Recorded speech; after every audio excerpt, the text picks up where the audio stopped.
Hello, नमस्ते, प्रणाम। आप सब कैसे हैं? मैं आशा करती हूँ कि आप लोग अच्छे होंगे। मैं शिवा अख्तर उर्मिला देवी अपने यूट्यूब चैनल में आप सभी का स्वागत करती हूँ, करती रहूँगी। फिर से मैं लगन गीत गाने जरूर पसंद आए तो लाइक सब्सक्राइब शेयर जरूर कीजिए और कमेंट में जरूर बताइए मेरा गीत आप लोग कैसा लगा। कहाँ में ऊखिया पाजी गईले रसगुल्ले भरी गईले। कहाँ में ऊखिया पाजी गईले रसगुल्ले भरी गईले।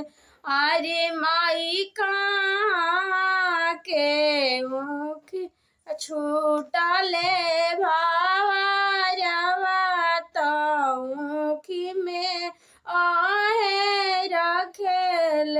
अरे माई कहाँ के छूटले भावरवा तौखी में आहे रखेल। चिट्ठिया में लिखला राजा जनक समाधि दिहलन राजा दशरथ हाथ। आह समधी बारी जी नाय अपनी भावरवा तौखी में आहे रखेल।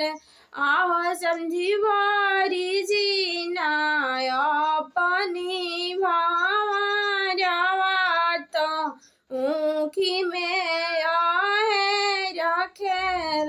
कहाँ में ऊखिया पाजी गईले रसगुल्ले भरी गईले।